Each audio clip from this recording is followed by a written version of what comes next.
Welcome back, everybody, to the Wandering Samurai Study, in which we review and analyze every single act told in Rurouni Kenshin. And today's act is Act 26, Shinomori Aoshi Okushira.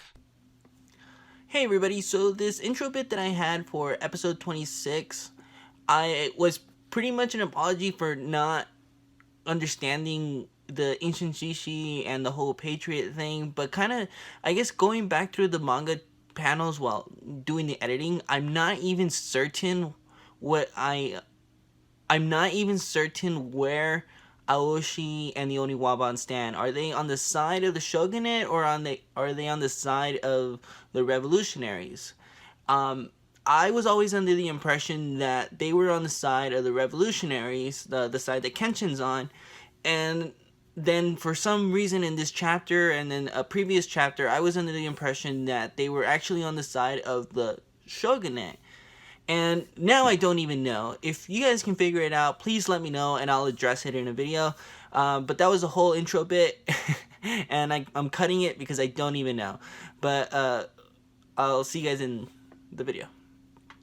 But let's go ahead and do the chapter summary, and we'll do the highlights, because I feel like there's a lot to say this time around. Kenshin asks, yet again, if Aoshi is willing to step aside rather than to fight. Aoshi declines and reveals his weapon, a medium-sized sword called a kodachi. The two begin their duel, and Aoshi reveals himself to be a martial artist on top of being a sword wielder. Aoshi explains his motivation for fighting and why the Oniwaban has opposed Kenshin every step of the way. To take down the strongest ancient shishi. Kanryu begrudgingly reflects on his breakup with Aoshi and prepares a device for testing. Megumi contemplates a life of suffering or a peaceful death. So there is a whole history lesson here.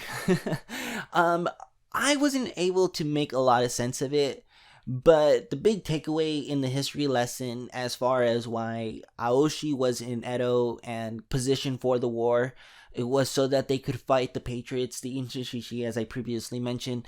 But it turns out that the turn of events, the flow of time, did not permit this. The war was over before the ancient shishi and the Oniwaban got to clash, as well as there being like a peaceful takeover or something, where Edo Castle being in a position that could potentially turn the tides of the war in the favor of the shogunate was somehow overtaken peacefully, and Aoshi and his men never got to flex their muscles. And so this is the reason why Aoshi values strength so much, and why it's so important for him to be working with somebody as such as Kanryu for the opportunity for them to flex their muscles. It's because they're trying to do something that they've never had the opportunity to do so. And you can tell that just by Aoshi's talk that he has pondered on this for such a long time, that he has mapped it out in his head exactly what he would do if the opportunity had permitted itself. You know, talking so casually as to burn down cities, the way that we will see Shishio attempt to at a later time. I guess this was, par for the course. I've recently watched the Trust and Betrayal OVA, and there's a whole section in the OVA, I believe in episode 2, where Kyoto was actually set on fire. Or there was a plan to set Kyoto on fire. I don't know, something about burning down cities. And this is the reason why the Oniwaban have opposed Kenshin every single step of the way. It was because to them, Kenshin is the ultimate prize. Kenshin is everything that they have been waiting for. The opportunity to take down the best of the best. If they hold the title of taking down Kenshin, then that means that they are stronger than even the strongest revolutionary. So that's why Hanya did not step aside, and that is why Aoshi told Kenshin, did Kanya step aside? Well, neither am I. It seems like there was a lot of thought put into the motivations of the Oniwaban, and I'm glad. I'm glad that there is this whole reasoning for why they worked with Kanryu, that they're not just the strong hand of the Kanryu Empire. And I like this. I like that the whole Kanryu part was really just a front to get the shinobi in, or the main antagonist in in all of this. And so even when there was a whole mention of Kanryu, bringing Kanryu back into the story itself, I really like, because like Kanryu has kind of served as the face of this entire conflict, and so for him to kind of be mentioned or be shown in the chapter again, it's like, hello, here I am. I'm still here. I'm still a threat. Even though the story has mostly kind of forgotten about him up until this point. But to actually talk about Aoshi and his fighting ability, I guess his approach, I really have to admire the level of thought that is put into swordsmanship and the enemies in here. We've gotten a good variety of different type of fighters. You know, we got to see Hyotoko playing with pyrokinetics, if that's the right word. We got to see Beshimi working with darts and poison. We've gotten to see Hyotoko using a ball not Hyotoko, excuse me, Shikijo using a ball of chain, Hanya with razor claws underneath his gauntlets. You know, even the martial artists with Hanya. It's been interesting, and I think that I'm guessing that there was likely to be some editor interference when presenting Aoshi as the martial artist swordsman. I really like the attention to detail when it comes to naming things within the story. Like, there's a whole history lesson here. You know, for the people who studied Japanese history, or the people who grew up reading this and had probably studied this in class, in one of their classes, they're like, oh, I remember that.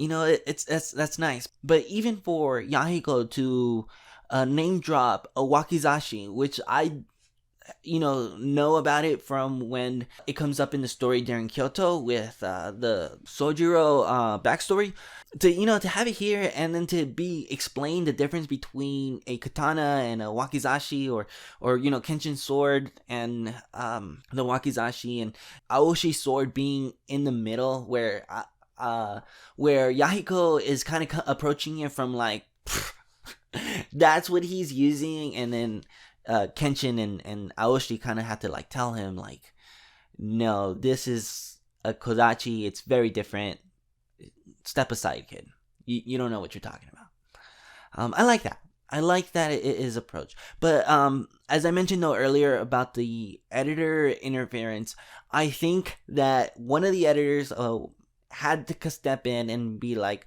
okay, Aoshi is the leader, we need you to make him cooler. We need you to find a reason for why he is the final boss in all of this, and it's not the devil man that you created in the previous couple acts. Why is Aoshi cooler than Hanya? I think that dialogue is spoken in where Kenshin says something along the lines of, are you a martial artist like Hanya? And Aoshi says, no, Hanya is a martial artist like me. That's kind of the vibe that I got when reading that line of dialogue. But earlier in the story, I was talking about how Aoshi so casually talked about what he would do, how he would burn cities down and such, and how he was like easily, like, you can tell that he had been thinking about this, he had been reflecting on this for such a long time, how he would have approached these things. I love how disturbed Kenshin is, because at the beginning of the act, he's asking if Aoshi would be willing to step aside, that there's no need to take him down. There's no need for swords to be exchanged. And when Aoshi talks about burning down a city so casually, it like lights a flare within Kenshin. It brings Kenshin into the moment where he had been trying to avoid confrontation as much as possible. He now like kind of realizes that no, he needs to do this. If he doesn't check this guy, it could potentially lead to further conflict down the road and such. It's just a good way for Kenshin to be more involved in the fight, where he previously had been hesitant to, or not really resistant. Kenshin had been resistant up until this point. And then there's Kanryu. I like that Kanryu came back into the fold. I mentioned that earlier. Kanryu is reflecting on the breakup with Aoshi. He's now become even more afraid for his life, knowing that the Hitokiri Batosai is coming for him, but also that Aoshi can't be bought. And so that means that Aoshi is now a potential threat to him. Well, Aoshi is very capable of ending his life too, that he can't just throw money at him to get him on his side the way he thought that he had been up until this point. I guess we'll talk more about Kanryu now that he's back in the story, but I don't know. Kanryu is kind of a trip. And that, ladies and gentlemen, is Act 26 of The Wanderings of Rurouni Kenshin and Act 26 of the Wandering Samurai series. Oh gosh, what am I doing? If you like this video and you want to see more, then consider subscribing to the channel and leave a like and comment down below. What did you guys think of this chapter? What did you guys think of Aoshi's history lesson? What did you guys think of the joke with Yahiko? I love that there was a opportunity to throw in Yahiko into this, and then to be schooled even by Kenshin, be like, come on kiddo, like, step aside, dude. Let me know what you guys think down below. I'm losing my voice. I just did 2 videos back to back, so I'm gonna go unwind. Bye, cha.